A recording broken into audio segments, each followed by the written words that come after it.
Hello friends, ನಮಸ್ಕಾರ. ಹೇಗಿದ್ದೀರಾ? ನಾನು ಚೆನ್ನಾಗಿದ್ದೀನಿ. ನೀವು ಹೇಗಿದ್ದೀರಾ? ನೀವು ಚೆನ್ನಾಗಿದ್ದೀನಿ ಅಂತ ತಿಳ್ಕೊಂಡಿದ್ದೀನಿ. ಈ ದಿನ ನಾನು ಘಮ ಅಂತ ವಾಸನೆ ಬರುವಂತಹ ಅವರೆಕಾಳಿನ ಉಸ್ಲಿಯನ್ನು ಮಾಡ್ತಾ ಇದ್ದೀನಿ. ಅದು ಹೇಗೆ ಮಾಡಬೇಕು, ಅದಕ್ಕೆ ಏನೇನು ಪದಾರ್ಥ ಹಾಕಿದ್ದೀನಿ ಅಂತ ನೋಡೋಣ. ಈ ಉಸ್ಲಿ ಚಪಾತಿಗೆ ಮಾತ್ರ ತುಂಬಾ ಚೆನ್ನಾಗಿರುತ್ತೆ. ಅನ್ನಕ್ಕೆ ಅಷ್ಟೇನು ಚೆನ್ನಾಗಿರೋದಿಲ್ಲ. ಚಪಾತಿಗೆ ಮಾತ್ರ ಕಾಂಬಿನೇಷನ್ ತುಂಬ ಚೆನ್ನಾಗಿರುತ್ತೆ. ನೀವು ಒಮ್ಮೆ ಮಾಡಿ. ಇವಾಗ ನನ್ನ ಚಾನಲ್ನ ಯಾರು ಮೊದಲಿಗೆ ನೋಡ್ತಾ ಇದ್ದೀರೋ ಅವ್ರು ಸಬ್ಸ್ಕ್ರೈಬ್ ಮಾಡ್ಕೊಳ್ಳಿ. ಇವಾಗ ಹೇಗೆ ಮಾಡೋದು ಅಂತ ನೋಡೋಣ. ನೀವು ಒಲೆ ಮೇಲೆ ಕುಕ್ಕರ್ ಇಟ್ಟಿದ್ದೀನಿ. ನಂತರ ಒಂದು 3 ಟೀ ಸ್ಪೂನ್ನಷ್ಟು ಎಣ್ಣೆನ ಹಾಕಿದ್ದೀನಿ. ನಂತರ ಎಣ್ಣೆ ಹಾಕ್ಬಿಟ್ಟು ಎಣ್ಣೆ ಕಾದ ನಂತರ ಸಾಸಿವೆ ಕಾಳನ್ನು ಹಾಕಬೇಕು. ಸಾಸಿವೆ ಕಾಳು ಹಾಕಿಬಿಟ್ಟು ಅದು ಪಟ್ಪಟ ಅಂತ ಸಿಡ್ದಿದ್ದಾದಮೇಲೆ ಜೀರಿಗೆ 1 ಟೀ ಸ್ಪೂನ್ನಷ್ಟು ಜೀರಿಗೆಯನ್ನು ಹಾಕಬೇಕು. ಜೀರಿಗೆ ಹಾಕಿದ್ದಾದಮೇಲೆ 1 ಸೆಕೆಂಡ್ ಫ್ರೈ ಮಾಡ್ಕೋಬೇಕು. ಜೀರಿಗೆ ಫ್ರೈ ಮಾಡಿದ್ದಾದಮೇಲೆ ಬೆಳ್ಳುಳ್ಳಿ ಒಂದು 10-12 ಬೆಳ್ಳುಳ್ಳಿ ಹಾಕ್ತಾ ಇದ್ದೀನಿ. ಬೆಳ್ಳುಳ್ಳಿ ಹಾಕಿಬಿಟ್ಟು ಅದು ಒಂದು ಸ್ವಲ್ಪ ಫ್ರೈ ಮಾಡ್ಕೊಂಡ್ಬಿಡೋಣ. ಫ್ರೈ ಮಾಡಿದ್ದಾದಮೇಲೆ ಕರಿಬೇವಿನ ಸೊಪ್ಪು ಮತ್ತು ಹಸಿಮೆಣಸಿನ್ಕಾಯಿ ಹಾಕಬೇಕು. ಮೆಂತ್ಯ ಕಾಳು ಅರ್ಧ ಟೀ ಸ್ಪೂನ್ನಷ್ಟು ಹಾಕ್ತಾಯಿದ್ದೀನಿ. ಅದನ್ನು ಕೂಡ ಫ್ರೈ ಮಾಡ್ಕೊಳ್ಬೇಕು. ನಂತರ ಕರಿಬೇವಿನ ಸೊಪ್ಪು ಮತ್ತು ಹಸಿಮೆಣಸಿನ್ಕಾಯಿ ಗುಂಡಿಗೆ ಈ ತರಹ ಗುಂಡಿರಬೇಕು. ಸಣ್ಣದಾಗಿ ಹೆಚ್ಚಿ ಇಟ್ಕೊಂಡಿದ್ದೆ, ಅದನ್ನು ಕೂಡ ಹಾಕ್ತಾಯಿದ್ದೀನಿ. ಒಂದೇ ಒಂದು ಹಸಿಮೆಣಸಿನ್ಕಾಯಿ ಹಾಕಿರೋದು. ಸ್ವಲ್ಪನೇ ಅವರೆಕಾಳು ಹಾಕೋದ್ರಿಂದ 1 ಮೆಣಸಿನ್ಕಾಯಿ ಸಾಕು. ಕೆಂಪದಿಲ್ಲ, ಹಸಿರು ಹಸಿಮೆಣಸಿನ್ಕಾಯಿ ಹಾಕ್ಬೋದು. ನಾನು ಕೆಂಪದಾಗಿರೋದು ಹಾಕಿದ್ದೀನಿ ಅಷ್ಟೇ. ಇವಾಗ ಅದಾದಮೇಲೆ ಸಣ್ಣದಾಗಿ ಹೆಚ್ಚಿ ಇಟ್ಕೊಂಡಿರುವಂತಹ ಈರುಳ್ಳಿ, ಒಂದೇ ಒಂದು ಈರುಳ್ಳಿಯನ್ನು ಹೆಚ್ಚಿಟ್ಕೊಂಡಿದ್ದೆ, ಅದನ್ನು ಹಾಕಿದ್ದೀನಿ.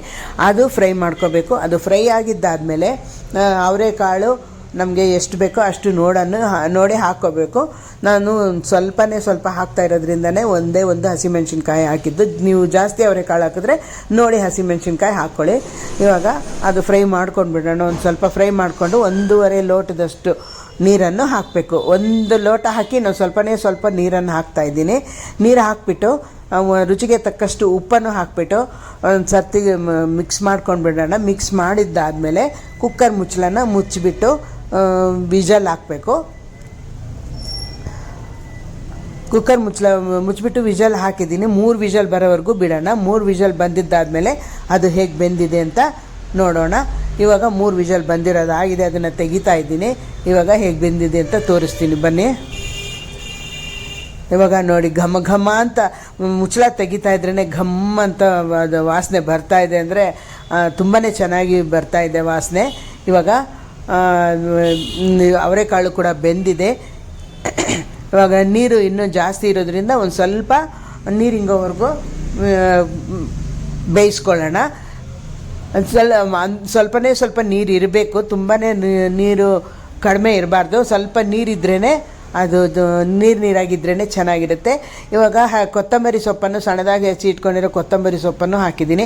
ಅದನ್ನು ಹಾಕ್ಬಿಟ್ಟು ಚೆನ್ನಾಗಿ ಮಿಕ್ಸ್ ಮಾಡ್ಕೊಂಡೆ ಅಷ್ಟೊತ್ತಿಗೆ ನೀರೆಲ್ಲ ಸರಿ ಹೋಯ್ತು. ಇವಾಗ ನೋಡಿ, ಎಷ್ಟೊಂದು ನೀರಿತ್ತಲ್ವ ಎಲ್ಲ ಕರೆಕ್ಟಾಗಿತ್ತು. ಇವಾಗ ಇಷ್ಟಾದರೆ ಸಾಕಾಗುತ್ತೆ.